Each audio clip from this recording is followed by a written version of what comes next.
আউযু বিল্লাহি মিনাশ শাইতানির রাজীম বিসমিল্লাহির রাহমানির রাহিম ইয়া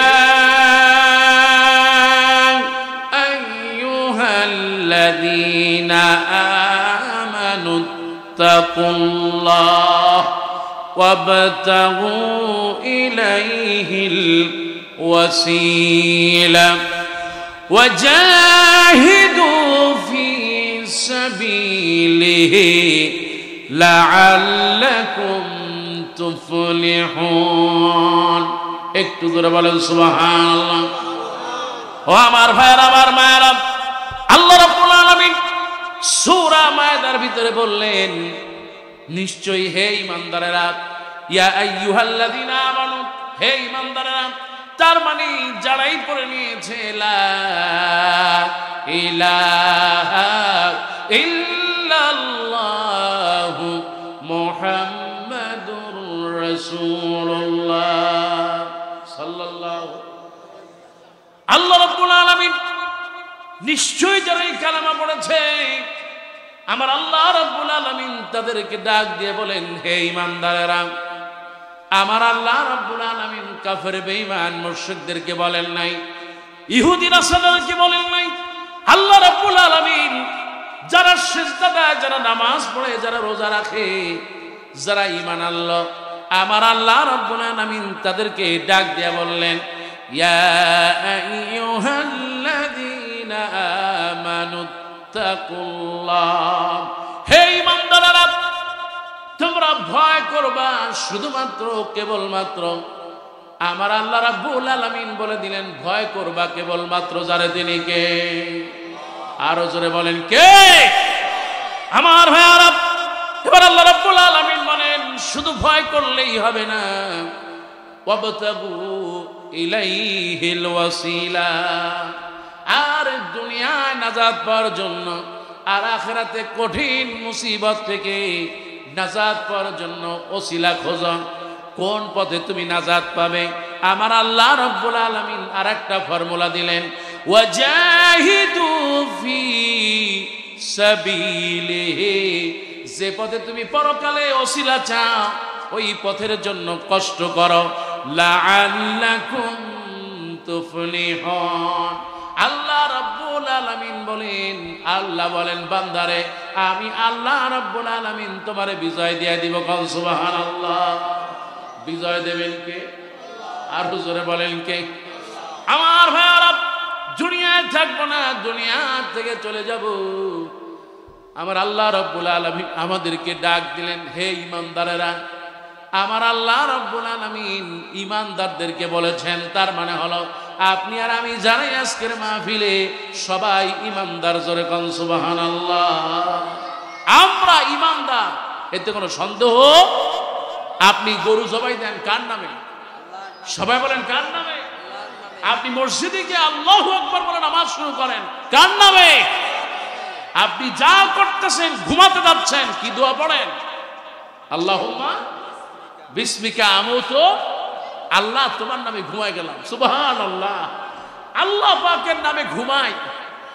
আল্লাহ যদি আমাদের ঘুম থেকে না উঠান আর সকাল হবে? হবে।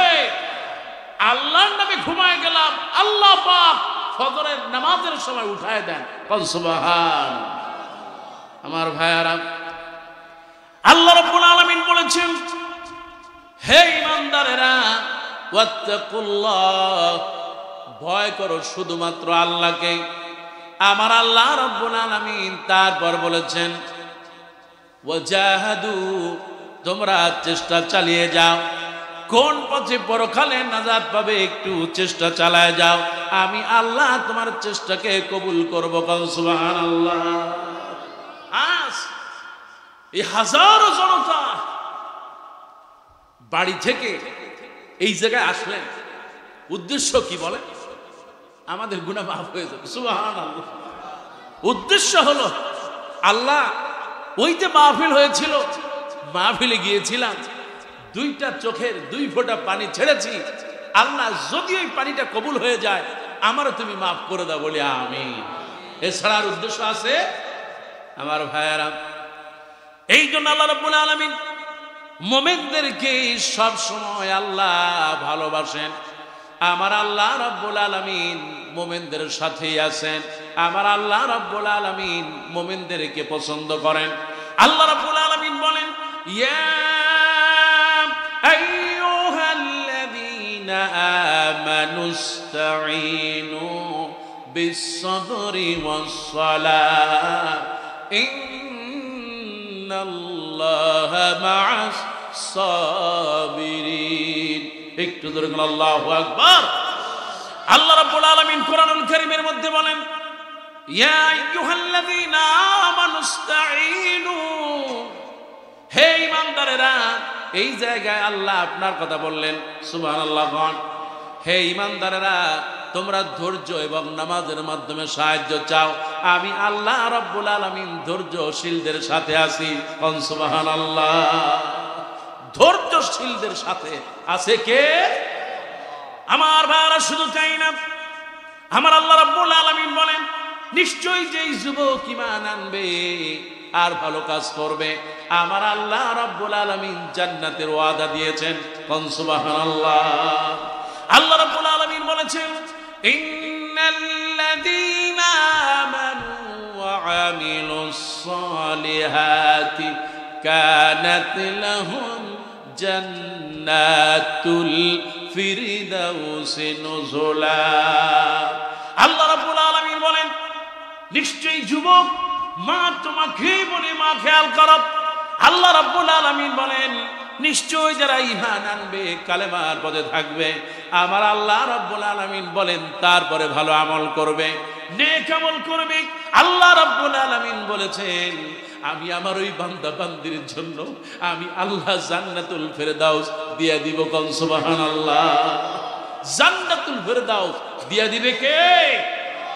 ও আমার ভাইরা, আমার মায়েরা, আমার আল্লাহ রাব্বুল আলামিন যিনি আরো বলেছেন, ইন্নাল্লাযীনা ফাতানুল মুমিনিনা ওয়াল মুমিনাত সুম্মা লাম ইয়াতুবু ফালাহুম আযাবু জাহান্নাম ওয়া লাহুম আযাবুল হারিক। নিশ্চয়ই যারা ঈমানের পথে থাকবে না, ইন্নাল্লাযীনা ফাতানুল মুমিনিনা ওয়াল মুমিনাত, আল্লাহ রাব্বুল আলামিন বলেন, নিশ্চয় যারা মুমিন নারী আর পুরুষদের উপরে যারা মিথ্যা অপবাদ দেয়, এই রকম কিছু মুসলমান এই জমিনে আছে না? না, মেয়েটা সুন্দরী, কুমিল্লার মেয়ে সুন্দরী, এই সুন্দরী মেয়েকে দেখতে এসেছে। এখন প্রতিবেশী চিন্তা করলো, আহারে, এই মেয়েটার যদি ভালো জায়গায় বিয়ে হয়ে যায়, তাহলে আমার মেয়ে যদি একটু কম জায়গায় বিয়ে হয় কেমন দেখা যায়। আমার মেয়ে তো ভালো জায়গায় বিয়ে দিতে পারলাম না, কিন্তু আমার প্রতিবেশী ভালো জায়গায় বিয়ে দেবে, এটা কেমনে সম্ভব? এবার তার কাছে যারা পাত্রী দেখতে আসলো, পাত্র পক্ষের কাছে গিয়া ভাঙানি দেয়, মেয়ের ব্যাপারে বদনাম বলে। এই রকম লোক এই কুমিল্লায় আছে না? না, মিথ্যা অপবাদ দিয়ে দিল। ইন্নাল্লাযীনা ফাতানুল মুমিনিনা ওয়াল মুমিনাত, আমার আল্লাহ রাব্বুল আলামিন বলেন, নিশ্চয়ই যারা মুমিন নারী আর পুরুষদের বিপরীতে মিথ্যা অপবাদ দিবে, আমি আল্লাহ রাব্বুল আলামিন তার জন্য জাহান্নাম নির্ধারণ করে দিলাম। জোরে বলেন নাউযুবিল্লাহ। ইন্নাল্লাযীনা ফাতানুল মুমিনিনা ওয়াল মুমিনাত, মুমিন নারী আর পুরুষদেরকে মিথ্যা অপবাদ দেয়, সুম্মা লাম ইয়াতুবু, তারপরে তওবা করে না, আমার আল্লাহ রাব্বুল আলামিন বলেন, ফালাহুম আযাবু জাহান্নাম, এদের জন্য আযাব রয়েছে জাহান্নামের, ওয়ালাহুম আযাবুন আযীম, কঠিন যন্ত্রণাদায়ক শাস্তি কে দিবে? আমার ভাইরা, এবার আল্লাহ রাব্বুল আলামিন সূরা বুরুজের ভিতরে এরপরে আয়াতে আল্লাহ পাক বলেন, ইন্নাল্লাযীনা আমানু ওয়া আমিলুস সালিহাত লাহুম জান্নাতুন তাজরি মিন তাহতিহাল আনহার যালিকাল ফাউজুল কবীর। একটু ধরে বলেন সুবহানাল্লাহ। আল্লাহ রাব্বুল আলামিন বলেন, নিশ্চয় যারা ঈমান আনবে আর ভালো কাজ করবে, আমার আল্লাহ রাব্বুল আলামিন বলেন আমি তাদেরকে এমন একটা জান্নাত দিয়ে দেব যে জান্নাতের তলদেশে নহর প্রবাহিত হয়ে যায়। কোন সুবহানাল্লাহ। জান্নাত দিবে কে? সবাই বলেন জান্নাত দেওয়ার মালিক আরো জোরে বলেন কে? আমরা গোলাম কার? আর আল্লাহ আমাদেরকে জান্নাতে দেওয়ার জন্যই বানালেন। কোন সুবহানাল্লাহ।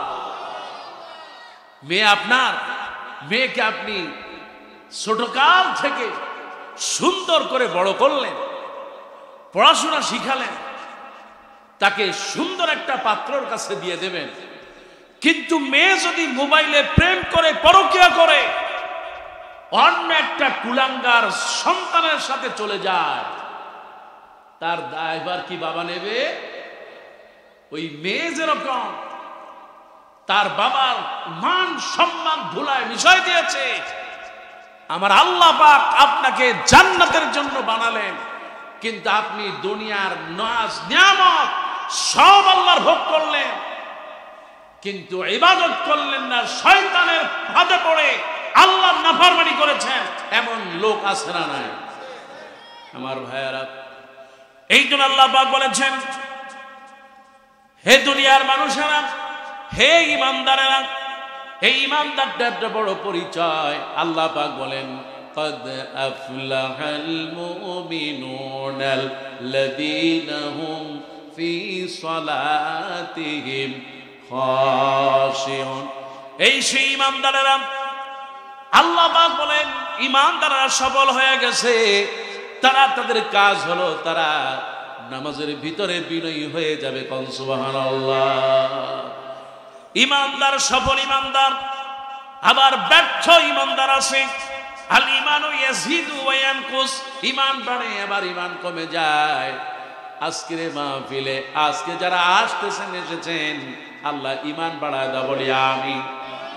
ও আমার ভাইয়েরা, আমার মায়েরা, আল্লাহ রাব্বুল আলামিন কোরআনুল কারীমে অনেক জায়গায় বলেছেন ঈমানদারের কথা।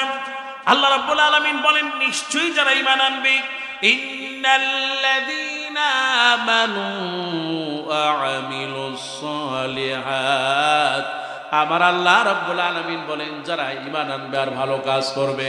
আর এক আয়াতে সূরা বাকারার ভিতরে আল্লাহ বলেন, ইন্নাল্লাযীনা আমানু ওয়াল্লাযীনা হাজারু ওয়া জাহাদু ফি সাবিলিল্লাহ উলাইকা ইয়ারজুনা রাহমাতাল্লাহ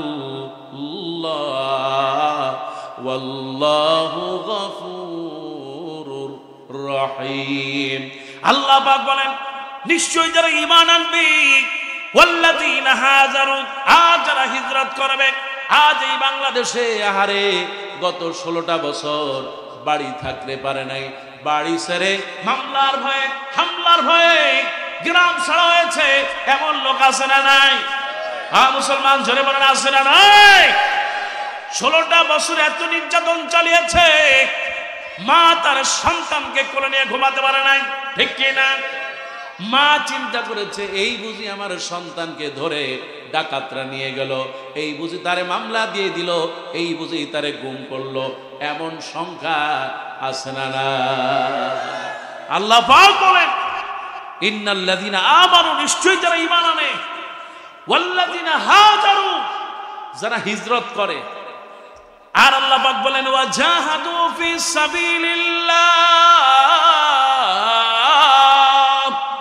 আল্লাহর রাস্তায় যারা সংগ্রাম করেছে, আল্লাহ পাক বলেন আমি আল্লাহ রাব্বুল আলামিন তাদেরকে রহমত বরকত দিয়ে দেব। রহমত বরকত দেওয়ার মালিক কে?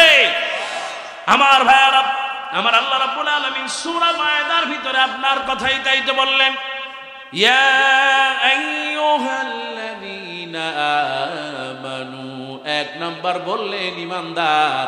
এবার আল্লাহ পাক বলেন ওয়াত্তাকুল্লাহ, তোমরা যারা ভয় করবা তিনি হলেন কে?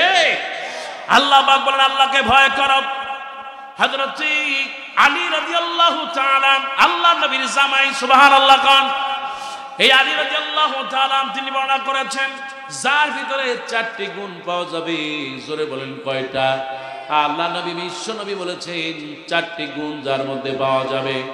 1 নম্বরে হলো আল খাউফু মিনাল জালিল, 2 নম্বরে হলো ওয়াল আমালু বিত তানজিল, 3 নম্বরে হলো ওয়াল কানাতু বিল কলিল, 4 নম্বরে হলো ওয়াল ইস্তিদাদু লিয়াউমির রাহিম। আমার আল্লাহ নবী বলেন 1 নম্বরে আল্লাহকে ভয় করবে, 2 নম্বর হলো কোরআন এবং হাদিস অনুযায়ী মানবে, 3 নম্বর হলো কানাতু বিল কলিল, অল্পে সন্তুষ্ট থাকবে। আল্লাহ নবী বলেছেন 4 নম্বর গুণ হলো ওয়াল ইস্তিদাদু লিয়াউমির রাহিল। ও আমার ভাইরা, ও আমার ভাইরা, আমার আল্লাহ রাব্বুল আলামিন হাবিব বলেছেন এই 4টি গুণ যার মধ্যে পাওয়া যাবে ওই নারী আর ওই পুরুষ হলো মুত্তাকি। জোরে কোন সুবহানাল্লাহ। মুত্তাকির গুণ কয়টা? জোরে বলেন কয়টা? আমার ভাইরা, এই মুত্তাকিদের ব্যাপারে আমার আল্লাহ রাব্বুল আলামিন অনেক হুঁশিয়ারি দিয়েছেন কোরআনুল কারীমে। আমার আল্লাহ রাব্বুল আলামিন কোরআনুল কারীমে সূরা আলে ইমরানের মধ্যে বলেন ইয়া আইয়ুহাল্লাযীনা আমানুত্তাকুল্লাহ হাক্কা তুকাতিহি ওয়া লা তামুতুন্না ইল্লা ওয়া আনতুম মুসলিমুন।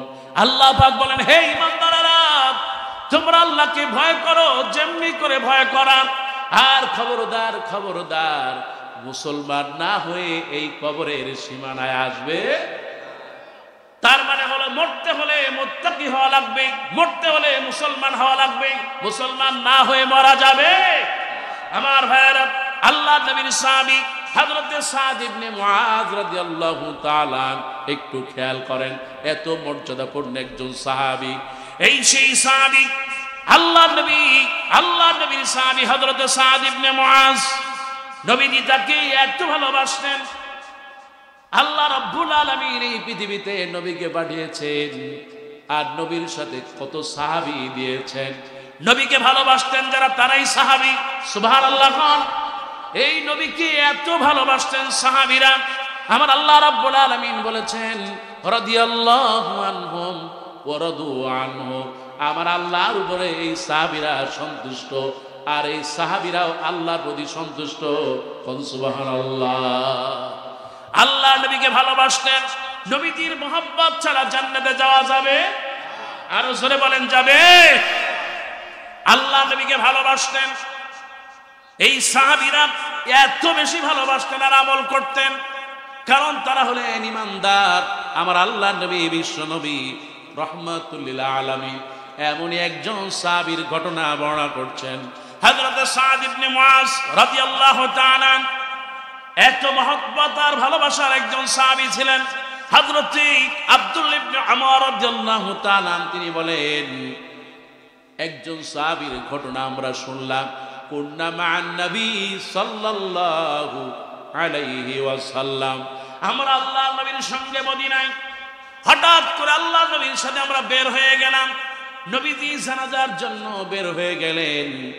সাহাবীরা জিজ্ঞেস করলেন ইয়া রাসূলুল্লাহ, কার জানাজায় যাচ্ছেন? আমার আল্লাহ নবী বললেন সাদ ইবনে মুআজ। আল্লাহ নবী বললেন ও সাহাবীরা, সাদ ইবনে মুআজ ইন্তেকাল করেছে, তোমরা তার দাফন কাফনের ব্যবস্থা করো, তোমরা তাকে জানাজার ব্যবস্থা করো। আল্লাহ নবী মুআজের বাড়ির দিকে ছুটলেন। সাহাবীরা তাকে গোসল করালেন, কাফনের কাপড় পরায় দিলেন। এবার আল্লাহ নবী বিশ্ব নবী রাহমাতুল লিল আলামিন হযরত সাদ ইবনে মুআজকে সামনে নিয়ে নবীজি নিজেই তিনি জানাজার নামাজে দাঁড়ায় গেলেন। আল্লাহু আকবার। জবান খুলে বল আল্লাহু আকবার। আমরা এক সময় দুনিয়ায় থাকবো না। আপনি একটু খেয়াল করেন, একটু চিন্তা করেন, চোখটা বন্ধ করে দেন। সাদা কাফন আপনার পরানো হয়ে গেছে, আপনার গায়ে আতর লাগানো হয়, আপনার গায়ে কত ধরনের ঘ্রাণ দেওয়া হয়, আপনার ঘরের পাশে আগরবাতি জ্বালায় দেওয়া হয়, আপনার সাদা কাফন পরানো। ও আমার ভাইরা, আমার মায়েরা, সাদা কাপড় আপনার পরানো হয়ে গেল, আপনার সামনে আহারে ইমাম সাহেব দাঁড়ায় গিয়েছে, আপনি তার সামনে শুয়ে আছেন, আপনার শরীরে কোনো শক্তি নাই, আপনি একটু তাকান, আপনি এখন একটা মরা লাশ হয়ে গেছে।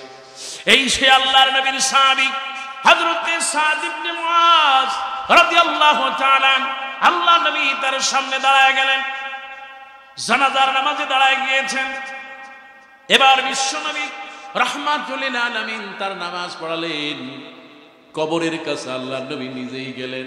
আমার আল্লাহ নবী কবরের ভিতরে নিজে নামলেন, আল্লাহর নবী নিজে কবরের ভিতরে নামলেন, আর সাহাবীদেরকে বললেন, ও সাহাবীরা, তোমরা তোমার ভাইকে নিয়ে আসো।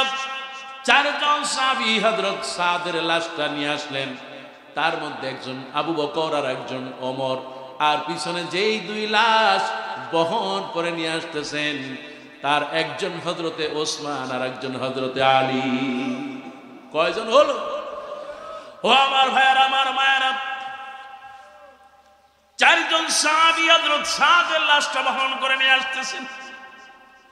চিন্তা করেন কত মর্যাদাবান একজন সাহাবী। আপনি আর আমি যখন মরে যাব, ওই মসজিদ থেকে আহারে এই খাটিয়াটা নিয়ে আসবে, হয়তো কেউ বিড়ি খায়, আবার ওই খাটিয়া ধরিয়া কবরের কাছে নিয়ে যায়, আছে না নাই? আহারে আমার ভাইরা, আমার মায়েরা, হযরতে সাদ ইবনে মুআজ রাদিয়াল্লাহু তাআলা, আল্লাহ নবী কবরের ভিতরে নেমেছেন। এবার নবীজি তাকে হযরত সাদের লাশটাকে স্বয়ং আল্লাহ নবী রাহমাতুল লিল আলামিন এবার কবরে শোয়া দিয়া নিজে মাটি চাপা দিয়ে দিয়েছে। আল্লাহ নবী নিজেই কবরের ভিতরে নামলেন, নিজেই আল্লাহ নবী কবরে দাফন দিলেন। এবার বিশ্ব নবী রাহমাতুল লিল আলামিন কবর থেকে উঠলেন। ওঠার পরে আল্লাহ নবী, বিশ্ব নবী, তিনি তাকবীর বললেন। সাহাবীরা বলেন, আমরা আল্লাহ নবীকে জিজ্ঞেস করলাম, ইয়া রাসূলুল্লাহ, ইয়া হাবিবাল্লাহ, আপনি তো কোন মানুষকে কবর দেওয়ার পর আপনি তো তাকে তাকবীর দেন না। সাহাবীরা বললেন, আমরা আল্লাহ রাব্বুল আলামিনের হাবিব যখন তাকবীর দিলেন তখন আমরাও তাকবীর দিলাম। আল্লাহু আকবার বলেন সবাই, আল্লাহু আকবার। আল্লাহ নবীর সাহাবীরা বলেন, আমার আল্লাহ নবী, বিশ্ব নবী, তিনি যখন তাসবিহ পড়লেন, সাব্বাহানা, তিনি যখন সুবহানাল্লাহ বলেছেন, আমরাও তখন সবাই বললাম সুবহানাল্লাহ। আজকের মাহফিলে যারা আছে সবাই বলেন সুবহানাল্লাহ। আর একটু আসতে বলেন। আমার আল্লাহ নবী বলেন, ও আমার কুমিল্লার ভাইরা, ও আমার ভাইরা, বিশ্ব নবী বলেছেন, কেউ যদি জবান থেকে একবার সুবহানাল্লাহ বলে, সহিহ হাদিস আপনাদেরকে বলে যায়, আমার আল্লাহ নবী বলেছেন সঙ্গে সঙ্গে জান্নাতে আমার আল্লাহ তার জন্য একটা খেজুরের গাছ লাগায়া দেয়। সাহাবীরা বললেন, হযরত সাদকে কবরে নামায় দিয়া আল্লাহ নবী এবার জোরে জোরে তাসবিহ পড়তেছেন, সুবহানাল্লাহ বলেন। আমরা সাহাবীরাও সুবহানাল্লাহ পড়লাম। এবার সাহাবীরা বললেন, ইয়া রাসূলুল্লাহ, ইয়া হাবিবাল্লাহ, ও আল্লাহ নবী, আমরা তো কখনো শুনি নাই আপনি মানুষকে দাফন দিয়া, আমাদের কোনো ভাইকে দাফন দিয়া জোরে জোরে তাকবীর দেন, কখনো আমরা শুনি নাই। কিন্তু আজকে সাদের ব্যাপারে আপনি কেমন করে তাকবীর দিলেন, কারণটা কি? আল্লাহ নবী বলেন, সাহাবীরা এই প্রশ্ন করার পর আমার আল্লাহ নবী, বিশ্ব নবী রাহমাতুল লিল আলামিন বলেন, ও সাহাবীরা শোনো, এই সেই সাহাবী, এত মর্যাদাবান সাহাবী, আমি যখন তাকে কবরে রাখলাম, কবরে রাখার পর আমি যখন কবর থেকে উঠে আসলাম, তার কবরটা চেপে আসতেছিল। আরে আমার ভাইয়ারা, এত মর্যাদাপূর্ণ একজন সাহাবী, একজন সাহাবী জিজ্ঞেস করেন, ইয়া রাসূলুল্লাহ, ইয়া হাবিবাল্লাহ, এই সাহাবীর ব্যাপারে যদি আমাদের কিছু বলতেন, হযরত সাদের ব্যাপারে আমাদেরকে যদি কিছু বলতেন। আল্লাহ নবী বললেন, এই সেই সাহাবী, সে যখন ইন্তেকাল করে, হাযাল্লাযী তাহাররাকা লাহুল আরশ, এই সাহাবী যখন ইন্তেকাল করেছে, ওই আমার আরশে আজিম, আল্লাহর আরশে আজিম কেঁপে উঠেছে। বলেন সুবহানাল্লাহ। আল্লাহ পাক হাবিব বলে সাদ ইবনে মুআজ এমন একজন সাহাবী, সেই ইন্তেকাল করার পর আরশে আজিম ভূমিকম্প হয়ে যায়। কোন সুবহানাল্লাহ। এই পৃথিবীতে অনেক আলেম, মর্যাদাপূর্ণ আলেম, তারা মরে গেল, ভূমিকম্প হয়। ইতিহাস আছে না না? হ্যাঁ মুসলমান যারা বলো আছে না নয়? আল্লামা সাঈদীকে জালেমরা যেদিন হত্যা করেছিল, এই জমিন ভূমিকম্প হয়েছে। কথা কান ঠিক কিনা? ও আমার ভাইয়ারা, এই সেই সাহাবী। ও আমার ভাইয়ারা, একটু খেয়াল করে সন্তান কেমন হয়। সুবহানাল্লাহ। হযরত সাদ ইবনে মুআজ রাদিয়াল্লাহু তাআলা, আল্লাহ নবী বলেছেন তার যখন মৃত্যু হয়ে গেল, আরশে আজিমে ভূমিকম্প হয়ে যায়। শুধু তাই না, আল্লাহ নবী বলেছেন ওয়া ফুতিহাত লাহু আবওয়াবুস সামা। বিশ্ব নবী বলেছেন যখন তার ইন্তেকাল হয়ে যায়, আমার আল্লাহ রাব্বুল আলামিন তার জন্য ওই আরশে আজিম খুলে দেন। কোন সুবহানাল্লাহ। আরশে আজিম ফুতিহাত লাহু আবওয়াবুস সামা, আমার আল্লাহ পাক আকাশের দরজা সমূহ খুলে দেন। কোন সুবহান। আমার নবী বলেছেন, সাহাবীরা বললেন ইয়া রাসূলুল্লাহ তারপরে কি হলো? নবীজি বলেছেন ওয়া শাহিদা ৭০,০০০ মিনাল মালায়েকা। একজন নয়, দুইজন নয়, ১,০০০ নয়, ২,০০০ নয়। আল্লাহর নবী বলেন আমার আল্লাহ রাব্বুল আলামিন তার জানাজায় ৭০,০০০ ফেরেশতা পাঠিয়ে দিলেন। কোন সুবহানাল্লাহ। সাদের জানাজায় ৭০,০০০ সাহাবী দাঁড়ায় গেলেন, ৭০,০০০ ফেরেশতা দাঁড়ায় গেলেন। সুবহানাল্লাহ। সাহাবীরা দাঁড়ায় গেলেন, ৭০,০০০ ফেরেশতাও দাঁড়ায় গেলেন। আমার ভাইরা এবার শুনেন, এত মর্যাদাপূর্ণ একজন সাহাবী হযরত সাদ। এবার বিশ্বনবী বললেন লাকাদ দুম্মা দুম্মাতান, আমি লক্ষ্য করলাম তাকে যখন কবরের ভিতরে নামালাম, কবর থেকে যখন নামালাম, কবরে তার মুখটা খুলে দিলাম, একটু কিবলামুখী করে দিলাম। এবার যখন তাকে উঠলাম, উঠে যখন মাটি দিয়ে দিলাম, আমার আল্লাহ রাব্বুল আলামিন আমাকে যেন দেখায় দিলেন। আমার আল্লাহ রাব্বুল আলামিন আমাকে দেখালেন, আমি দেখতে পেলাম হযরত সাদ ইবনে মুআজের কবরটা চেপে আসতেছে। আহারে, কবরটা এমন ভাবে আযাব শুরু হয়ে যাচ্ছে, মনে হয় যেন আস্তে আস্তে কবরের দুই পাশের মাটি যেন সাদের গায়ে লেগে যায়। ওগো আল্লাহ নবী, তারপরে কি? এবার আল্লাহ নবী বললেন, আমি জোরে জোরে আল্লাহু আকবার বললাম, জোরে জোরে তাসবিহ পড়লাম। কোন সুবহানাল্লাহ। আল্লাহ নবী বলেছেন আমি যখন জোরে জোরে তাকবীর দিলাম, আমার আল্লাহ রাব্বুল আলামিন ওই তাকবীরের কারণে ওই সাদ ইবনে মুআজের কবরটা আমার আল্লাহ রাব্বুল আলামিন প্রশস্ত করে দেন। ও আমার ভাইরা, আমার মায়েরা, আমি আপনাদের এই ঘটনা এমনি বলি নাই।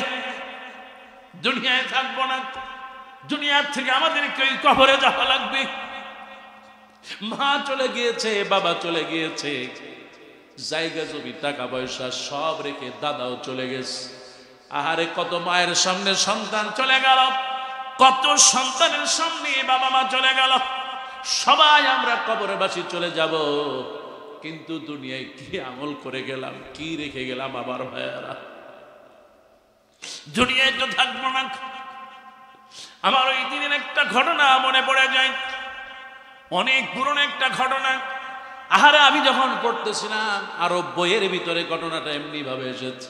ও আমার ভাইরা, খুব বেশি দূরে যাওয়া লাগবে না। এই যে সেই চাঁদপুর, এই চাঁদপুরে আহারে নদীতে ভেঙে যায় কবর। সন্তান স্বপ্নে দেখতেছে, বাবা, আহারে বাবা, তুমি আমাকে একটু এই জায়গা থেকে উঠায়া আমাকে একটু আর এক জায়গায় কবর দাও। এমনি করে দেখা গেছে আরে ঠিকই যখন নদীতে যখন জমি ভেঙে যায়, লাশের কাফনের কাপড় বের হয়ে গেছে, কবর খুঁজে দেখা গেল আরে লাশও পচে নাই, কাপড়ও পচে নাই। কোন সুবহানাল্লাহ। ঘটনা আছে না? মুসলমান বলে আছে না? না, আপনি থাকবেন না কিন্তু কবরে শুয়ে থাকবেন, কবরে বসে সওয়াব দিবেন তিনি কে? আমার আল্লাহ নবী বলেছেন ইজা মাতাল ইনসান, মানুষ যখন মরে যায়, যুবক যখন মরে যায়, ওই বৃদ্ধ মা বাবা যখন মরে যায়, ইনকাতা আনহু আমালহু, সব আমল বন্ধ হয়ে যায়। আল্লাহ নবী বলেছেন ইল্লা সালাসা, তিনটি আমল ছাড়া।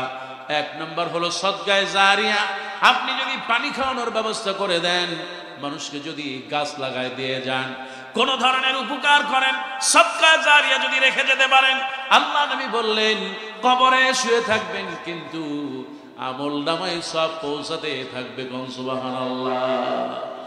এক নম্বর হলো সদকা জারিয়া। এবার বিশ্ব নবী বললেন আও ইলমুন ইয়ানতাফাউ বিহি, এমন ইলম যদি আপনি রেখে যেতে পারেন। আমার ভাইরা তাকায় দেখেন, আমার প্রিয় ভাই মিজানুর রহমান আজহারী ভাই কিতাব লিখেছেন আল কোরআনের পরিচয়। এমনি করে আপনি যদি কোনো কিতাব লিখে যেতে পারেন, আপনি যদি কোনো মাদ্রাসা প্রতিষ্ঠান করে যেতে পারেন, অথবা কোরআন কিনে যদি মসজিদগুলোতে দিয়ে যেতে পারেন, আও ইলমুন ইয়ানতাফাউ বিহি, ওই ইলম যতদিন থাকবে। আপনার ফেসবুকে একটা আইডিয়া আছে, ফেসবুক ইউটিউবে আপনি কোরআন প্রচার করছেন, হাদিস প্রচার করছেন, যেমন রোজ টিভি আছে, তাফসীর টিভি, এই দেশে অনেক টিভি আছে যারা কোরআনের পক্ষে কথা বলে। সুবহানাল্লাহ খান। যত আমল করতেছে সব দিচ্ছেন কে? আমার আল্লাহ নবী বললেন আও ইলমুন ইয়ানতাফাউ বিহি, এমন ইলম যদি আপনি রেখে যেতে পারেন, আপনি একজন ডাক্তার, আপনি যদি একটা বই লিখে যান, যতদিন ডাক্তার উপকৃত হবে ততদিন সওয়াব পাবেন। কোন সুবহানাল্লাহ। কয় হুজুর আমি তো ডাক্তারও না, আমি ইঞ্জিনিয়ারও না, আর আমি কিছু লেখাপড়াও আমি তেমন জানি না। আপনি না পারেন একটা মাদ্রাসা করেন, তাও না পারেন একটা তালিবুল ইলমে খাওয়ান, ওই ছেলেটা যতদিন খাবে যতদিন পড়বে, আপনি তাও যদি না পারেন মসজিদের ইমাম আছে, ইমামকে খাওয়ান, ওই ইমাম যতদিন নামাজ পড়বে আপনার সব পেতেই থাকবে। কোন সুবহানাল্লাহ। কারণ আপনি যে খাওয়াইলেন, খাওয়ার কারণে ইমাম সাহেবের গায়ে রক্ত হয়েছে নাকি হয় নাই? ওই রক্ত যতদিন থাকবে আর ইমামের গায়ে রক্ত থাকবেই। সুবহানাল্লাহ। এই জন্য আমার ভাইয়ারা, আল্লাহ নবী বলেন এক নম্বর হলো সদকায়ে জারিয়া, দুই নম্বর হলো আও ইলমুন ইয়ানতাফাউ বিহি, এমন ইলম রেখে যাবেন যা আপনি মরে যাওয়ার পর থাকবে। আল্লাহ নবী বিশ্ব নবী রাহমাতুল লিল আলামিন এবার শ্রেষ্ঠ সম্পদের কথা বললেন। আও ওয়ালাদান সালিহান ইয়াদউ লাহু, একটা নেক সন্তান, ছেলে হোক আর মেয়ে হোক, যদি রেখে যেতে পারেন, আল্লাহ নবী বলেছেন ওই ছেলে আর মেয়ে রব্বির হামহুমা বলে দোয়া করবে, দোয়া করতে দেরি হবে। আল্লাহ নবী বলেন ওই দোয়া কবরে পৌঁছাতে দেরি হবে না। সওয়াব দিবে কে? এই জন্য আমার ভাইয়ারা, দুনিয়ায় থাকবো না, দুনিয়া থেকে চলে যাব, সবাইকে মরে যেতে হবে। আপনি মৃত্যুর জন্য যেখানে গিয়ে পালান, পালানে থাকলেও মৃত্যু থেকে বাঁচা যাবে না। আমার ভাইরা ফেরাউনের দিকে তাকান।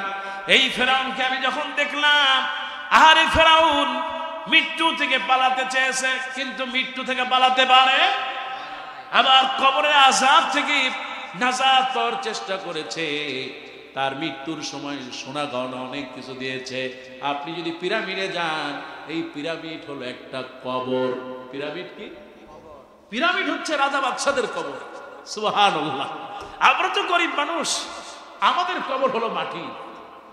আর ফেরাউন দুনিয়ার শ্রেষ্ঠ শয়তান, কথা বল ঠিক কিনা? এই ফেরাউনের কবর হলো পিরামিড। তারা এই পিরামিডের ভিতরে আমি 2-3 বার ঢুকছি। আপনার এইরকম সিঁড়ি ঘাটলা, যেমন এরকম সিঁড়ি দিয়া 1 পা 2 পা করে করে 65টা সিঁড়ি বেয়ে নিচে নামা লাগে। আবার এই 65টা সিঁড়ি আপনার নিচে গিয়ে আবার 65 সিঁড়ি উপরে উঠা লাগে। তার মানে হলো এমনি নামবেন, আবার এমনি উঠা মাছ বরাবর যাওয়া যায়, ওই জায়গায় হলো ফেরাউনের কবর। জোরে কর নাউজুবিল্লাহ। কই এমন ভাবে রাখছে ফেরাউনের কবর, ফেরাউন তাকে রাইখা, তারে কিছু চাপা দেওয়া হয় না। এটা ঘর, এই যে আপনার প্যান্ডেলটা যতটুকু, এইরকম একটা ঘর। ওই ঘরের ভিতরে এক কোণায় ছোট্ট করে একটা কবরের মতো, ওই কবরের ভিতরে ফেরাউন রেখে রাখছে। ফেরাউনকে রেখে তারপরে চারিদিকে সোনা গহনা দিয়া ফেরাউন বলছে, আমি তো মরে যাব, মরে যাওয়ার পর আমি যাতে করে না পচি, সেই জন্য তোমরা আমার এই কবরের সোনা গহনা এগুলো দিয়ে আসবা, আর আমার যাতে করে বিচার না হয় এগুলো দিয়ে আমি পার পেয়ে যাবো। জোরে কর নাউজুবিল্লাহ। কিন্তু আল্লাহ পাক এই ফেরাউনকে ডুবাইলেন কোথায়? সবাই জানি আমরা নীল নদে, কিন্তু ফেরাউনকে ডুবালো লোহিত সাগর। কোথায়? সাগরের ভিতরে আল্লাহ সুবায় মেরেছেন, অত সে কবর বানায় গিয়েছে। ওই কবরে তার জায়গা হয়। আপনি আজকে বলে উঠতেছেন, হুজুর দোয়া করেন আমি যদি মরে যাই তাহলে আমাকে এই জায়গায় যেন কবর হয়।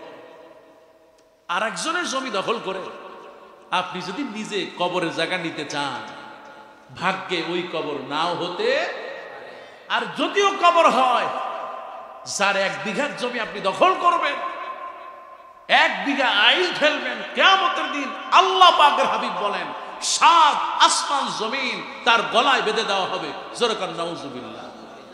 দেখলেই মনে হবে এটা জমি চোর। জোরে কর নাউজুবিল্লাহ।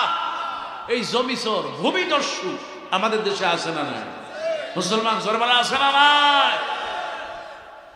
আল্লাহ নবী বিশ্ব নবী বলেন, একজন মুত্তাকির গুণ হলো 4টা। জোরে বলেন কয়টা? আল্লাহ নবী বলেছেন একজন মুত্তাকির গুণ হলো 4টা। 1 নম্বর হলো আল খাউফু মিনাল জালিম। এই মুত্তাকি একমাত্র আল্লাহকে ভয় করবে, আল্লাহ ছাড়া কাউকে ভয় করবে না।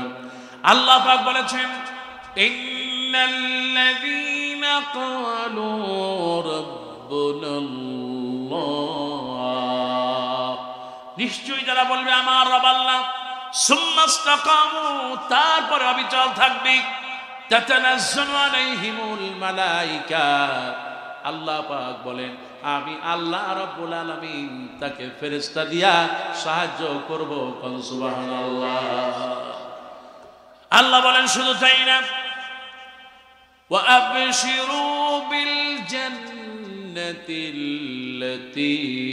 কুনতুম তুআদুন, নিশ্চয়ই যারা আল্লাহকে রব বলে মানবে, আমার আল্লাহ রাব্বুল আলামিনের উপর ভরসা করবে, আমার আল্লাহ রাব্বুল আলামিন বলেন নবী গো আপনি তাদেরকে জান্নাতের সুসংবাদ দিয়ে দেন। জান্নাত দিবে কে? আমার ভাইয়ারা, এই জন্য 1 নম্বর হলো আল্লাহর ভয়। আর যে ব্যক্তি পড়ে নিয়েছে লা ইলাহা ইল্লাল্লাহু মুহাম্মাদুর রাসূলুল্লাহ সাল্লাল্লাহু আলাইহি ওয়াসাল্লাম, আল্লাহকে যারা ভয় করে তারা জেলখানায় যাওয়ার ভয় করে না। কথা বল। আল্লাহকে যারা ভয় করে তারা মামলা খাওয়ার ভয় করে না। কথা বল ঠিক কিনা? আল্লাহকে যারা ভয় করে তারা ফাঁসিতে ঝুলতে ভয় করে না। কথা বল। আপনারা সবাই জানেন এ জালেম 16টা বছরে বিনা কারণে আমাদের অনেক ভাইকে ফাঁসিতে ঝুলিয়ে তারপরে হত্যা করেছে। ঠিক কিনা? আজকে কোথায় কোথায় সেই বাহাদুরি, কোথায় সেই তাকাব্বুরি? আমার আল্লাহ পাক তাদেরকে এই জমিন থেকে কুত্তার মতো বিদায় করে দিয়েছে। কথা বল ঠিক কিনা? বিদায় করে দেওয়ার মালিক কে? মুসলমান জোরে বলেন কে? এই জন্য ইমানদাররা আল্লাহ ছাড়া কারো কাছে মাথা নত করে। এটিএম আজহারুল ইসলাম আমার অত্যন্ত হৃদয়ের মানুষ। তিনি ঢাকা মহানগরীর এক সময়ের আমির ছিলেন। এটিএম আজহারুল ইসলাম চেহারাটা আমার কাছে সুদানের কালো মানুষের মতো মনে হয়। আমি মিশরে প্রায় 7 বছর কাটিয়েছি। 120টা দেশের ছাত্র ছাত্রী আমি দেখেছি। কেউ সাদা, কেউ কালো, কেউ শ্যামলা, কেউ গাঢ়, কেউ বেশি কালো, কেউ বেশি সাদা, কেউ লম্বা, কেউ বাটি, কেউ নাক বসা। এই যে দেখেন না, ইন্দোনেশিয়া, মালয়েশিয়া, চায়না, সাইজ ছোট আর নাক বসা, কিন্তু সুবহানাল্লাহ কত নিয়ামত। ইন্দোনেশিয়ান অনেক বন্ধুরা আমার ছিল, মালয়েশিয়া, এই যে আমাদের মিজানুর রহমান আজহারি ভাই লম্বা সময় মালয়েশিয়া কাটিয়েছে। তো মিজান ভাই সহ আমরা মাঝে মধ্যে বসতাম, যখন এই মালয়েশিয়ান দেখতাম সালাম দিতাম, আসসালামু আলাইকুম, আপা খবর, বাইক বাইক বাইক।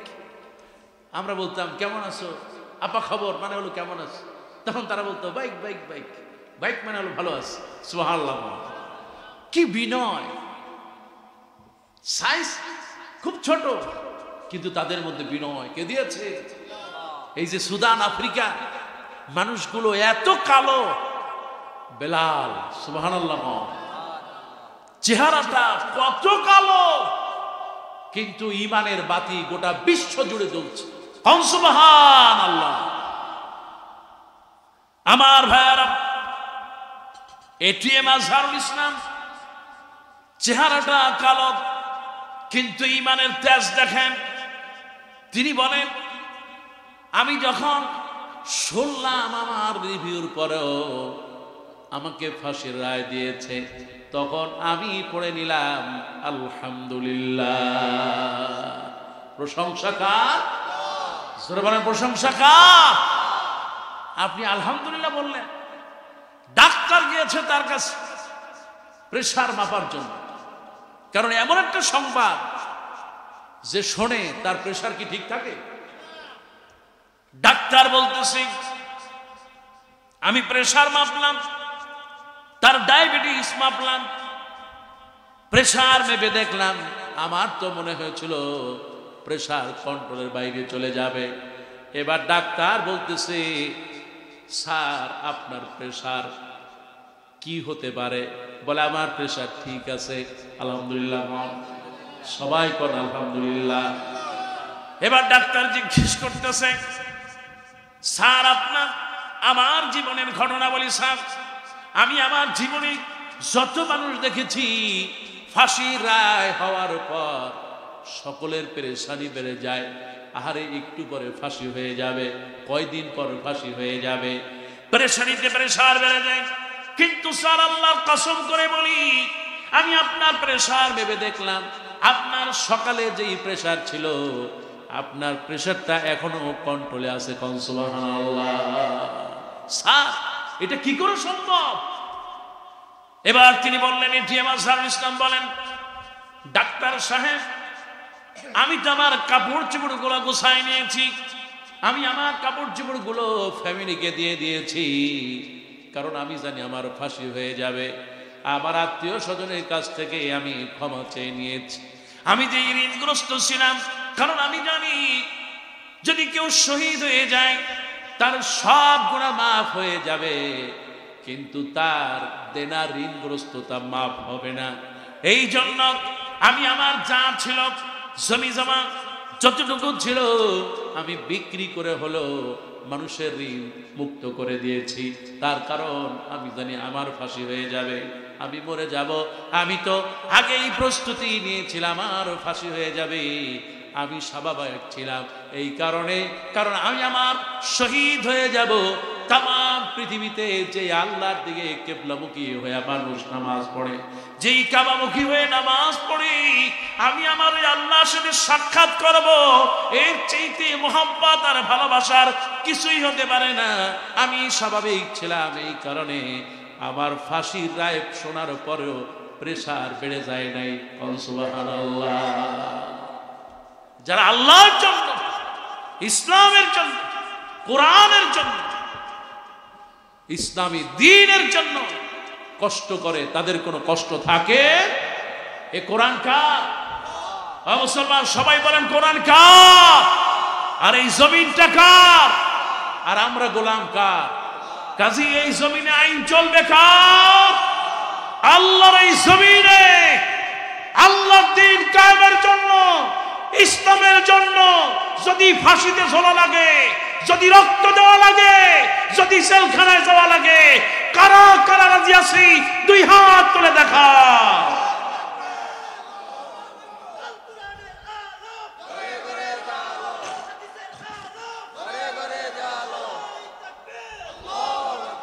আল্লাহ তুমি কবুল করো বলে আমি। মুসলমান সবাই বলেন আমি। মরা তো লাগবেই,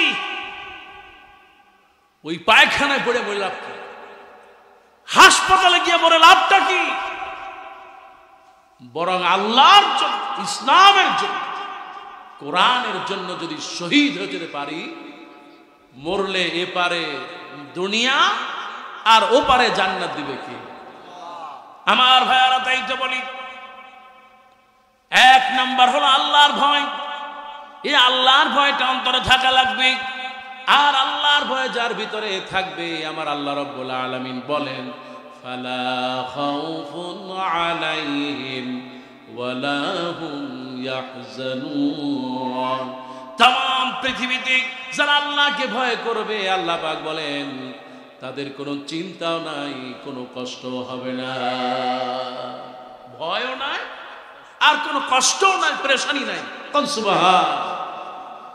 এই জন্য আমার ভাইয়ারা, যারা আল্লাহকে ভয় করে, যারা ঈমানদার, আমার আল্লাহ রাব্বুল আলামিন তাদের ব্যাপারে বলেন, ইয়া আইয়ুহাল্লাযীনা আমানু যিকুরুল্লাহা যিকরান কাসীরা।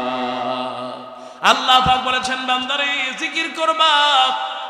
আজ আমাদের দেশে প্রায় 50,000 পীর আছে। জোরে বলেন, কত হাজার?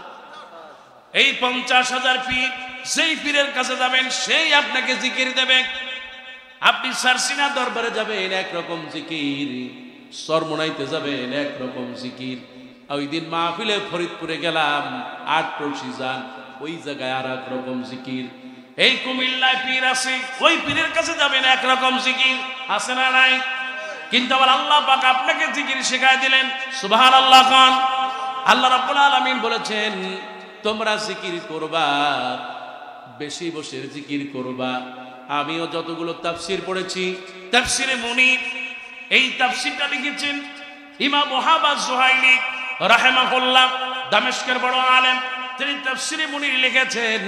তিনি আর একটা কিতাব লিখেছেন, ফিকার কিতাব, ডক্টর ওয়াহাব আজ-জুহাইলি, আল ফিকহুল ইসলামি ওয়া আদিল্লাতুহু।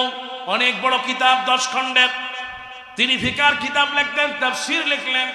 আপনি চলে যান মিশরের সৈয়দ কুতুব রহমাতুল্লাহ আলাইহি, শহীদ, তিনি যে কিতাব লিখেছেন ফি জিলালিল কোরআন, খুলে দেখবেন আপনি যত কিতাব আছে, তাফসীরে মারিফুল কোরআন, তাফসীরে বাইজাবি, তাফসীরের যত কিতাব আছে, আপনি কাশফ খুলে দেখেন, বাইজাবি হাদিসের ভিতরে, অনেক হাদিসের ভিতরে এই জিকিরের ব্যাখ্যায় আছে। আল্লাহ পাক বলেন, উযকুরুল্লাহ যিকরান কাসীরা।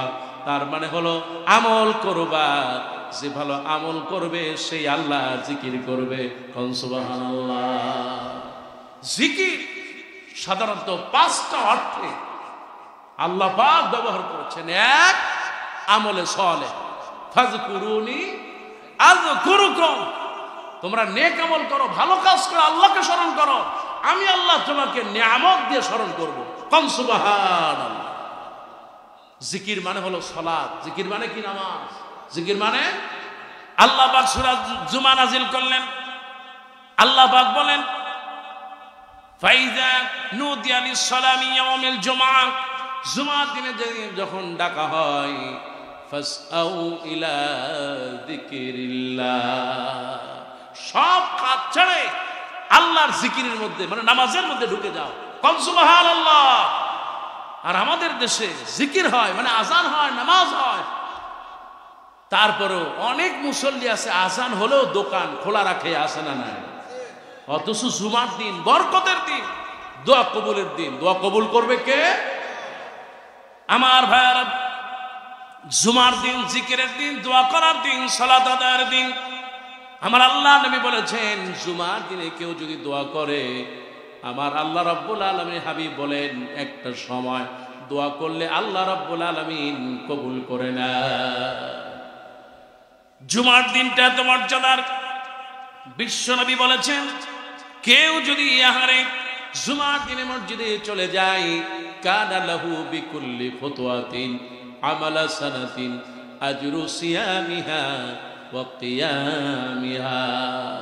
জুমার দিনে মসজিদে চলে যাবে, নবীজি বলেছেন প্রত্যেক কদমে কদমে 1 বছরের তাহাজ্জুদের নামাজের সওয়াব আর 1 বছরের নফল রোজার সওয়াব দিয়ে দাও। বরকত দেন কে?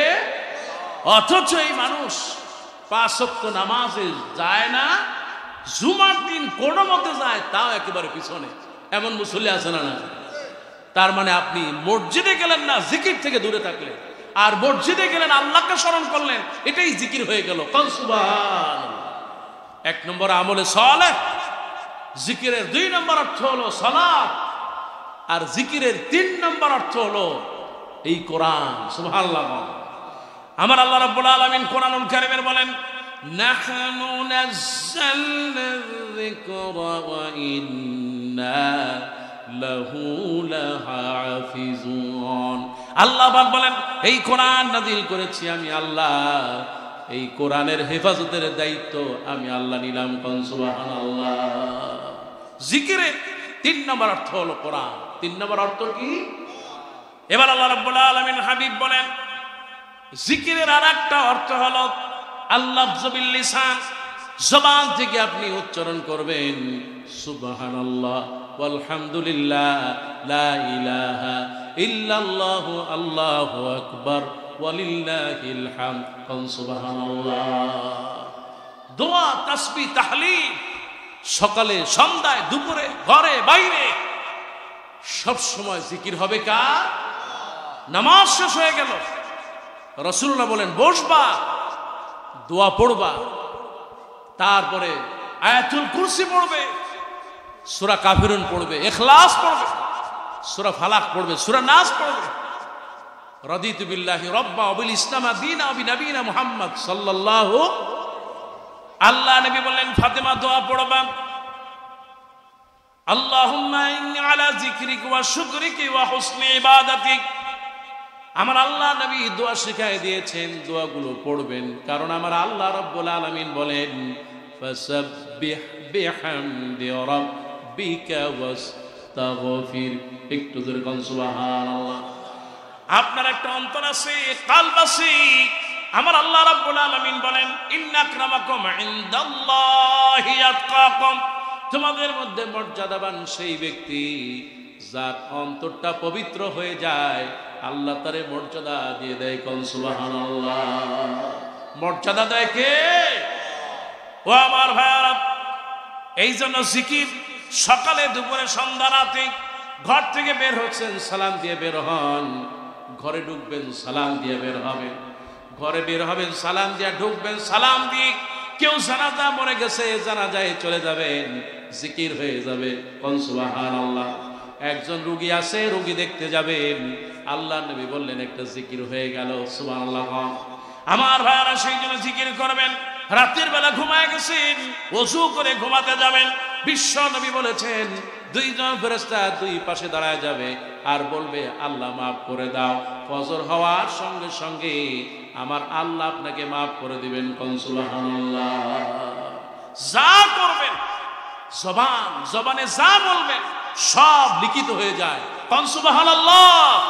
মা ইয়ালফিযু মিন কাওলিন ইল্লা লাদাইহি রাকীবুন আতীদ। বান্দা এমন কোন কথা বলে না যা ফেরেশতারা রেকর্ড করে না। কাজেই মা আপনাকে বলছি, আপনি একটু জবান থেকে তাসবিহ পড়েন, দোয়া পড়েন, আল্লাহ আপনার গর্ভে আল্লাহর ওলি দিয়ে দিবে। কোন সুবহানাল্লাহ। জিকিরের আরেক অর্থ হলো 5 নম্বর, জিকির হচ্ছেন মুহাম্মদুর রাসূলুল্লাহ সাল্লাল্লাহু আলাইহি সাল্লাম। নবীকে পাঠানো হলো এই কারণে যে আপনি আমল করবেন নবী যেভাবে শিখায় গেলেন। আর আজকে এমন জিকির করা হয় মনে হয় যেন কলিজা ফেটে যায়, লাইট বন্ধ হয়ে যায়, মহিলা পুরুষ একসাথে হয়ে যায়। এমন জিকির হারাম, এমন জিকির করা যাবে? মুসলমান জোরে বলেন যাবে? অন্তরে সব সময় আল্লাহর ভয় রাখবো, কবুল করবে কে? আমার ভাইয়ারা ও আমার মায়েরা, মাগো তোমাকে বলে যাই মা, আমার আল্লাহ নবী বিশ্ব নবী রাহমাতুল লিল আলামিন বলেছেন 4টি আমল করবা মা। ইযা সাল্লাতিল মাররাতু খামসা, একজন মা যখন 5 ওয়াক্ত নামাজ পড়বে, ওয়া সামাত শাহরাহা, রমজান মাসে রোজা রাখবে, ওয়া আতাআ যাওজাহা, স্বামীর খেদমত করবে, ওয়া হাফাজাত ফারাজাহা, নিজের সতীত্ব আর পর্দা রক্ষা করবে, আমার আল্লাহ রাব্বুল আলামিন তাকে জান্নাত দিয়ে দিবেন। কোন সুবহানাল্লাহ। জান্নাত দেওয়ার মালিক কে? কিন্তু আমাদের যারা এই সমাজের মেয়েরা, শয়তান দেখলেও তারে পালায় যায়। কথাটা ঠিক কিনা?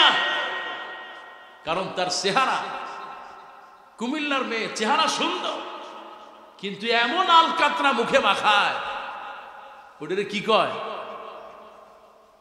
আলকাতরা তো নৌকায় লাগায়, এটা আমি বললাম আর মেকআপ, একজনে কয় মেডিসিন। অনেকের মেডিসিন মাখতে মাখতে এমন হয় যে মুখের মধ্যে বড় বড় আপনার ট্যাম হয়ে যায়, ফোড়া হয়ে যায়, আছে না নাই?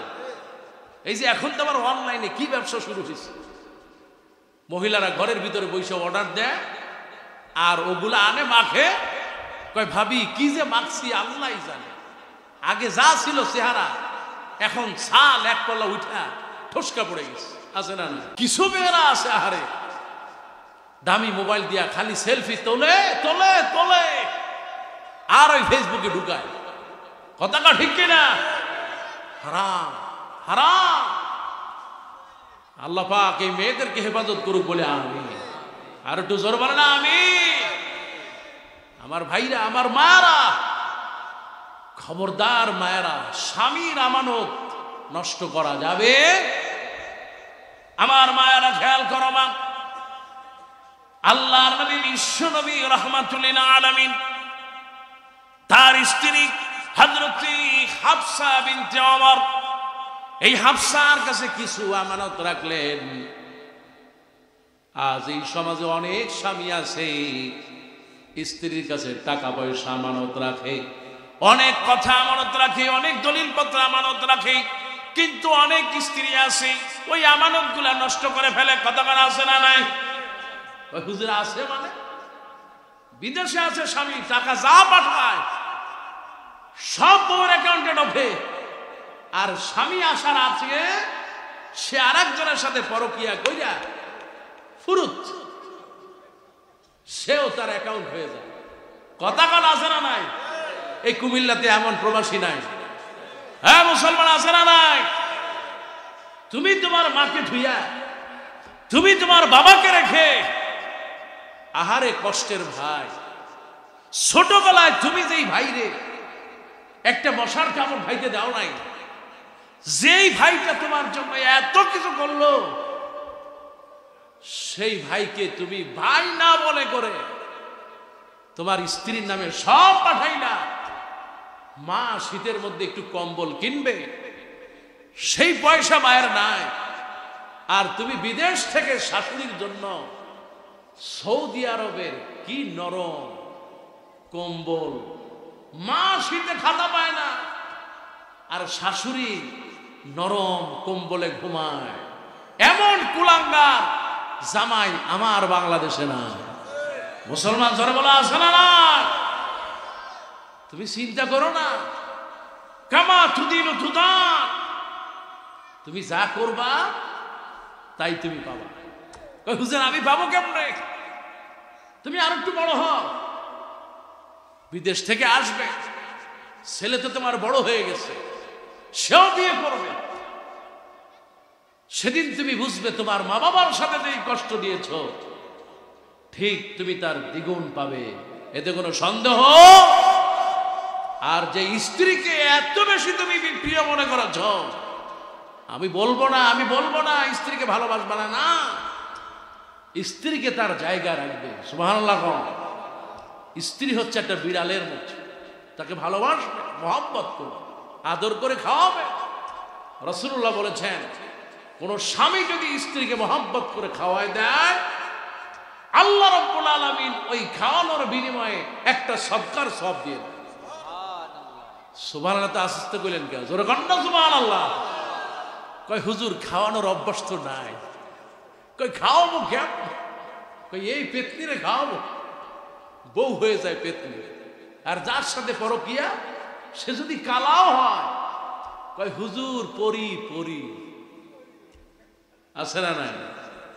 এরকম আছে না? ওই যে একটা ঘটনা আপনার প্রেমের কাহিনী, কি নাম যেন, সে অনেক আগের পুরানো, লাইলি মজনু। লাইলি আর মজনু, কুকুর একটা হেঁটে যাচ্ছে, কুকুর একটা হেঁটে যাচ্ছে। এখন মজনু কুকুরের পাশে গিয়া, কুকুরের কাছে গিয়া মোহব্বত আর ভালোবাসা, কুকুরকে আদর করতেছে, তার গায়ে চুমা দিচ্ছে। এবার চিন্তা করতেছে, জনগণ ধরছে, ওই মিয়া তুমি এই আবার কি পাগলামি শুরু করলে?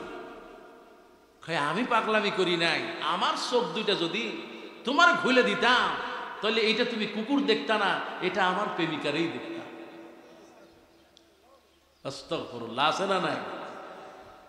প্রেম আর মোহব্বত অতিরিক্ত কোনো কিছুই ভালো। স্ত্রীর জায়গায় স্ত্রীকে রাখবেন, মোহব্বত করবেন, ভালোবাসবেন, তার সাথে আনন্দ, হাসি, মায়া, মমতা দিয়ে ভরে রাখবেন, ঘরটা জান্নাতের টুকরা হয়ে যাবে। সুবহানাল্লাহ। কিন্তু যেই মা, সুবহানাল্লাহ, এতটা বছর আপনার জন্য কাঁদলো, দুনিয়া আসতে আপনি পারেন নাই, মা কেঁদেছে, মা দোয়া করেছে, আল্লাহ আমার সন্তান নাই, বিয়ে হয়েছে অনেক দিন হয়ে গেল, আল্লাহ আমার তো কোনো ছেলে মেয়ে নাই, রব্বি লা তাযারনি ফারদাও ওয়া আনতা খায়রুল ওয়ারিসিন। মা কাঁদে, রাতের বেলা তাহাজ্জুদের নামাজ পড়ে মা কাঁদে, আয় আল্লাহ আমাকে একটা সন্তান দাও। আমার আল্লাহ রাব্বুল আলামিন মায়ের দোয়ার কারণে আমার আল্লাহ রাব্বুল আলামিন সন্তানের মা বাপ বানায় দেয়। সুবহানাল্লাহ। মা চোখের পানি ফেলে, সন্তান পেটে আসে, আমার আল্লাহ রাব্বুল আলামিন চিন্তা করেন, মা এত কষ্ট করে, মা নিজে যা খায় সব বমি করে ফেলায় দেয়। সন্তান পেটে থাকার কারণে মা ঠিক মতো খেতে পারে না, মা রাতের বেলা ঘুমাতে পারে না। সবাই ঘুমায় গেছে, কিন্তু মায়ের চোখে ঘুম নাই। আমি সন্তান পেটে থাকার কারণে হাঁটু দিয়া গুতা মেরেছি, পা দিয়া লাথি মেরেছি, হাত দিয়া ঢুসা মেরে দিয়েছি। আমার মায়ের ক্লান্ত শরীর, মায়ের ঘুম ভেঙে গেল। মা দাঁড়ালেন, জাগলেন, চোখ দিয়া পানি ছাড়লেন, আর বললেন, রব্বুল আলামিন আমি যত কষ্ট পাই আমার সন্তানটারে তুমি হেফাজত করো। সুবহানাল্লাহ। তুমি বুঝবে কি মায়ের পেরেশানি কারে কয়? তুমি সন্তান, তুমি যখন পেটে ছিলে 2-1 ঘন্টা যদি নড়াচড়া বন্ধ হয়ে যায়, মায়ের পেরেশানির শেষ থাকে। স্বামীকে বলে, ওগো স্বামী, আমার ছেলেটা তো নড়াচড়া করে না, সে কি মরে গেল? মা অস্থির হয়ে যায়। সুবহানাল্লাহ। আমার আল্লাহ পাক তাইতে বলেন, ওয়াকাদা রাব্বুকা আল্লা তা'বুদু ইল্লা ইয়্যাহু ওয়া বিল ওয়ালিদাইনি ইহসানা। আল্লাহ পাক বলেন, বান্দারে, সূরা বনী ইসরাঈল বলেছেন, খবরদার বান্দারা, আমি আল্লাহর ইবাদত করার পর তোমরা তোমার মা বাবার প্রতি ইহসান করবে। জোরে কোন সুবহানাল্লাহ। ফালা তাকুল্লাহুমা উফফি ওয়ালা তানহারহুমা ওয়া কুল্লাহুমা কাওলান কারীম। আল্লাহ পাক বলেন, মাথায় ঝাঁকি দিয়ে কথা বলো না, কিন্তু তুমি সন্তান, আজ তুমি সন্তান নামের একটা শয়তান হয়ে গিয়েছো। এমন সন্তান আছে না? আমার ভাইরা, সেই জন্য বলি, খবরদার, মা দুনিয়ার শ্রেষ্ঠ নিয়ামত। মা যার ঘরে নাই তার ঘরের ভিতরে যেন সুখ নাই। মা যার দুনিয়ায় নাই তার বড় অসহায় হয়ে যায়। দুনিয়ায় মা একটা শব্দ, মা, মা শব্দটা উচ্চারণ করলেই হৃদয়টা ভরে যায়। আমার আল্লাহ রাব্বুল আলামিন বান্দা যতবার মায়ের দিকে তাকায়, মা বলে যতবার ডাকে, প্রত্যেক কথায় কথায় আল্লাহ সওয়াব দিয়ে দেন। সুবহানাল্লাহ। মা এত কষ্ট করেছে, আমার আল্লাহ রাব্বুল আলামিন সেইতে বলেন বান্দারে, মা যখন দুনিয়ায় থাকবে না, দুনিয়ায় অন্য কারোর জন্য আল্লাহ দোয়া শিখায় দেন নাই, কিন্তু মা দুঃখিনী, এত কষ্ট করেছেন। আল্লাহ রাব্বুল আলামিন কোরআনুল কারীমের মধ্যে বান্দারে ওই মায়ের জন্য দোয়া শিখায় দিলেন, রব্বিরহামহুমা কামা রব্বায়ানি সগীরা। পড়েন সবাই, রব্বিরহামহুমা কামা রব্বায়ানি সগীরা। হায় আমার আল্লাহ, আমার মা বাপ ছোটবেলায় আমাকে যেমনি ছোট করে আমাকে কোলে পিঠে লালন পালন করেছে, আমার আল্লাহ আমার মা বাপকেও তুমি রহমতের চাদরে লালন পালন করো। দোয়া কবুল করবে কি? আমার ভাইয়ারা, যুবক ছেলেরা, তোমাদের বলি, আমার আল্লাহ নবীর কাছে প্রশ্ন করা হলো, ইয়া রাসূলুল্লাহ খেদমত করব কার? হুজুর বললেন তোমার মায়ের। তারপরে কার? বললেন তোমার মায়ের। ও আল্লাহ নবী তারপরে কার? হুজুর বললেন তোমার মায়ের। এবার সাহাবীরা যখন প্রশ্ন করলেন, ইয়া রাসূলুল্লাহ খেদমত করব কার? আল্লাহ নবী চতুর্থ বললেন তোমার পিতার। আমার পিতার চাইতে মায়ের মর্যাদা 3 গুণ বাড়ায় দিলেন। সুবহানাল্লাহ। মা দুনিয়া আসার আগে কষ্ট করে, ডেলিভারি হওয়ার আগে কষ্ট করে, 10টা মাস পর্যন্ত মা খেতে পারে না, রাতের বেলা ঘুমাতে পারে না। আল্লাহ নবী বিশ্বনবী বলেছেন 10টা মাস ধরে রোজা রাখলে যে সওয়াব হয়, মা যে খেতে পারে নাই 10টা মাসের রোজার সওয়াব আমার আল্লাহ রাব্বুল আলামিন মায়ের আমলনামায় তুলে দেয়। নবীজি বললেন শুধু তাই না, 10টা মাস সন্তান পেটে থাকার কারণে মা রাতের বেলা ঠিক মতো ঘুমাতে পারেন নাই। আল্লাহ নবী বললেন 10টা মাস ধরে তাহাজ্জুদের নামাজ পড়লে যে সওয়াব হয়, আমার আল্লাহ রাব্বুল আলামিন এই সওয়াব মায়ের আমলনামায় লিখে দেয়। আল্লাহ নবী বললেন খবরদার, খবরদার আমার উম্মতরা, এই মায়ের সাথে বেয়াদবি করবে না। আমার আল্লাহ রাব্বুল আলামিন হাবিব বলেন, হুমা জান্নাতুকা ওয়া নারুকা। বান্দারে, তুই যদি জান্নাত চাস, তোর মায়ের কদম মোবারক ধর, মায়ের খেদমত কর, মায়ের পায়ে তোর জান্নাত আর জাহান্নাম। কান সুবহানাল্লাহ। পুরুষের পায়ের নিচে মাটি, জোরে বলেন কি? আর মায়ের পায়ের নিচে আল্লাহর জান্নাত দিয়ে দেন। কান সুবহান। মা একটা সিঁড়ি, বাবা একটা সিঁড়ি। রাসূল বলেছেন, এই মায়ের আর বাবার যারা খেদমত করে, মোহাব্বত করে, তাদেরকে খাবার খাওয়ায়। আজকে মা বেঁচে আছে, একটা ফল নিয়ে মায়ের মুখে তুলে আবার আল্লাহ পাক খুশি হয়ে যাবে, আবার রাসূল খুশি হয়ে যাবেন। সুবহানাল্লাহ। কিন্তু মাকে খাওয়ায় না, ওই মাজারে চলে যায়, খাজা বাবার কাছে যায় ফল নিয়ে, হুজুরদেরকে ঘরে খাওয়ায়। মা বেঁচে আছে, এখন মাকে খাওয়ায় না।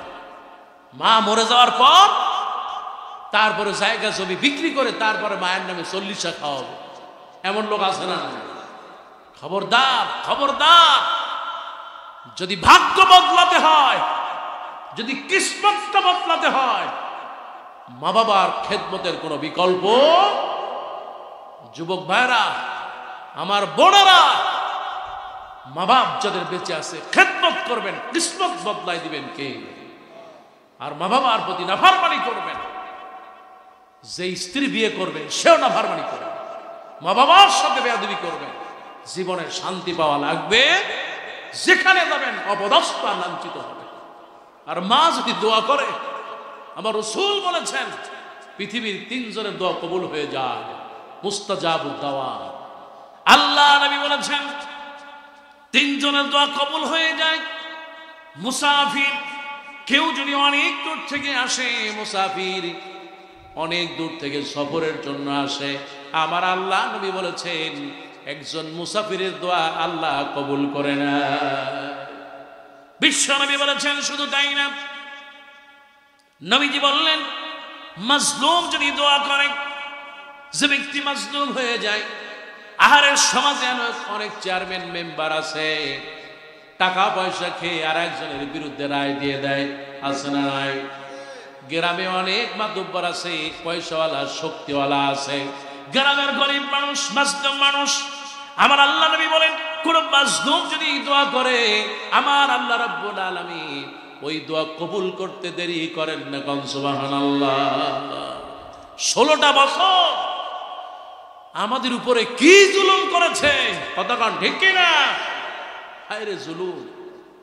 কত মানুষ, কত মা সন্তান হারা হয়ে গেছে, কত বাবা সন্তান হারা হয়ে গেছে, কত স্ত্রী বিধবা হয়ে গেছে। আল্লাহ পাকের কাছে দোয়া করেছেন, কবুল করেছে কে? এমন ভাবে কবুল করেছে, বাংলাদেশে আর এই জালেমদের জায়গা হবে? মুসলমান জোরে বলো, হবে। কবুল করার মালিক কে? এই জন্য 2 নম্বর হচ্ছে মাজলুম। মাজলুম যদি দোয়া করে, আল্লাহ পাক হাবিব বলেন আল্লাহর সাথে আর এই মাজলুমের মধ্যে মা বাইনাল হিজাব, কোনো পর্দা থাকে না, আল্লাহ কবুল করে নেন। কোন সুবহান। ও আমার ভাইয়ারা, আমার মায়েরা, আমার আল্লাহ নবী বিশ্ব নবী রাহমাতুল লিল আলামিন বলেন 3 নম্বর হলো, কোন মা বাপ যদি সন্তানের জন্য দোয়া করে আমার আল্লাহ রাব্বুল আলামিন ওই দোয়াকে ফিরায় দেন না। বাবা বেঁচে মহব্বতের আর ভালোবাসার, সন্তান যদি কষ্টে থাকে সবচেয়ে মা বেশি কষ্ট পায়। ওই দিন এক ঘটনা দেখলাম, হারে মা সন্তান খুব বেশি ভালো হয় নাই, সন্তানের চাহিদা পূরণ করতে পারে নাই, মাকে ওই সন্তান পিটায়েছে। এবার গ্রামবাসী ধরে তাকে মারতেছে, 100টা পিটান দেবে এই ছেলেকে। এলাকার মধ্যে উঠানের মধ্যে বসেছে শত শত মানুষ চারিদিকে। এলাকার মাতুব্বার একজন ছেলেটাকে ধরেছে আর একজন পিটাচ্ছে, 20টা থেকে 25টা পিটান দিয়েছে। চিন্তা করেন মা কাকে বলে? মা আর সহ্য করতে পারলেন না, মায়ের হৃদয়ে টান লেগে গেছে। 20টা থেকে 25টা পিটান দেওয়ার পর এবার মা দৌড়ে এসেছে, খবরদার ও গ্রামবাসী, তোমাদের হাতে পড়ি, পায়ে পড়ি, আমার কলিজার সন্তানের গায়ে আর একটা আঘাত দিও না, কারণ ওই সন্তানটা আমার পেটে ছিল। আজকে ওকে যতগুলো আঘাত করো, সব আঘাতগুলো যেন আমি মা আমার কলিজায় লেগে যায়। সন্তান কোনো কষ্ট পেলে আগে মায়ের মনে ধরে যায়। বিদেশে যেই সন্তান আছে কোনো কষ্ট যদি পায়, কিতাবের ভিতরে আসে, কবি বলতেছেন বিদেশি রাজ্য যান, বিদেশে যদি কারোর সন্তান মারা যায়, সন্তান যদি কষ্টে থাকে, পশু পাখি জানার আগে আগে জানে মা। আরে সন্তানটা আমার নাই, সন্তান বুঝি মারা গেছে, সন্তান মনে হয় কষ্টে আছে। ঠিকই খবর নিয়ে দেখা গেল সন্তান হয় মরে গেছে, না হয় কষ্টে আছে। ছেলের কষ্ট সবচেয়ে বেশি কষ্ট হয় মা। জোরে বলেন কে? খবরদার মুসলমানেরা, যাদের মা বেঁচে আছে বড় নিয়ামত বেঁচে আছে, মায়ের সাথে খারাপ ব্যবহার করা যাবে? মা, তোমাকে বলি মা তুমি সবচেয়ে বড় মর্যাদা। মা তুমি একটু মা খাদিজার মতো হয়ে যাও, মা ফাতেমার মতো হয়ে যাও, মা তুমি একটু মরিয়মের মতো হয়ে যাও, মা ঘরে কোরআন তেলাওয়াত করো, বরকত দিবেন কে? আমাদের প্রত্যেকটা মা এবং বোনকে যেন আল্লাহ কবুল করেন, বলি আমিন। এই জন্য আমার মায়ের, আমার বোনেরা, দুনিয়ায় থাকবো না, দুনিয়া থেকে চলে যাব। দুনিয়া থেকে যদি আমল করে যেতে পারি, আমার আল্লাহ রাব্বুল আলামিন জান্নাত দিয়ে দিবেন। জোরে বলুন সুবহানাল্লাহ। আমল ছাড়া জান্নাতে যাওয়া যাবে? সব মুসলমান সবাই বলেন যাবে। ওয়াবতাগু ইলাইহিল ওয়াসিলা, আল্লাহ সূরা মায়েদার ভিতর বললেন ওয়াবতাগু ইলাইহিল ওয়াসিলা। কিয়ামতের দিন ওয়াসিলা খোঁজা হবে। পীর সাহেবরা এই আয়াতটাকে তাদের ব্যবসা প্রথম পুঁজি হিসেবে তারা মানুষকে বলে, ওই মিয়া দেখো না, কোর্টে গেলে একজন উকিল লাগে নাকি লাগে না? তা তুমি যদি জান্নাতে যাইতে চাও, আমরা হইলাম উকিল, নিজেরা তো যাবো, তোমাদেরকেও নিয়ে যাব। এমন কিছু বন্ড, প্রতারক, বাটপা, ব্যবসায়ী পীর সমাজে আসে না? মুসলমান জোরে বলা আসে না? খবরদার, খবরদার। পীরের যে কি অবস্থা আসবে আল্লাহই জানে। কুল্লু নাসিয়াতিন ফারদা ফারদা, সেদিন একা একজন করে আসবে। সেদিন মন্ত্রী থাকবে না, সেদিন পুলিশ বাহিনী থাকবে না, আর্মি থাকবে না, ল্যাংটা হয়ে তারপরে আসা লাগবে। কথা না ঠিক কিনা? সেদিন বিচার করবেন কে? সেদিন মা আগনা আন্নি মালিয়া হালাকা আন্নি সুলতানিয়া। পয়সাও নাই আর ক্ষমতাও নাই। সেদিন যা থাকবে আপনার নেক আমল। এই জন্য আমার ভাইয়ারা, ওয়াবতাগু ইলাইহিল ওয়াসিলা, আমার আল্লাহ পাক বলেছেন ওসিলা খোঁজা হবে। বান্দারে, তুমি যদি কোনো নেক আমল করে থাকো, এটা হবে ওসিলা।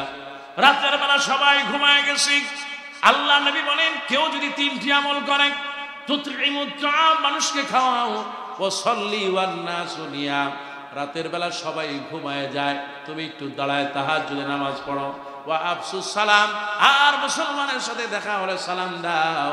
আল্লাহ নবী বলেছেন তাদখুলুল জান্নাতা বিসালাম, আল্লাহ নিরাপদে জান্নাতে পৌঁছায় দিবে। সুবহানাল্লাহ।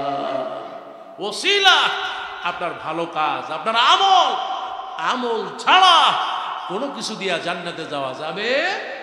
নেককারদের সাথে চলবেন, কোরআন পড়বেন, জিকির তাসবিহ তাহলিল পড়বেন, সালাত আদায় করবেন, সিয়াম পালন করবেন, সব সময় আল্লাহকে ভয় করবেন, ওটাই জান্নাতে যাওয়ার ওসিলা হয়ে যাবে ইনশাআল্লাহ।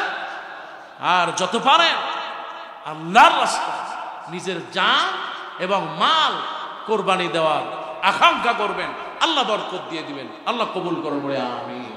ওয়াবতাগু ইলাইহিল ওসিলা। আজকে আপনার যে আন্দোলন, কোরআন প্রতিষ্ঠার আন্দোলন, যেই আন্দোলন সমাজ থেকে বাতিল দূর করার আন্দোলন, যেই আন্দোলন মানুষকে ইসলাম মুখী করা আর ইসলাম থেকে দূরে সরাচ্ছে যারা, তাদেরকে এই জমিন থেকে আল্লাহ যেন দূর করে দেয়, বলে আমিন। আমার ভাইরা, ওসিলা খুঁজবেন, আর ওসিলা আপনি নিজেই। আপনার পকেটে কি আছে এটা আপনি ভালো বলতে পারেন।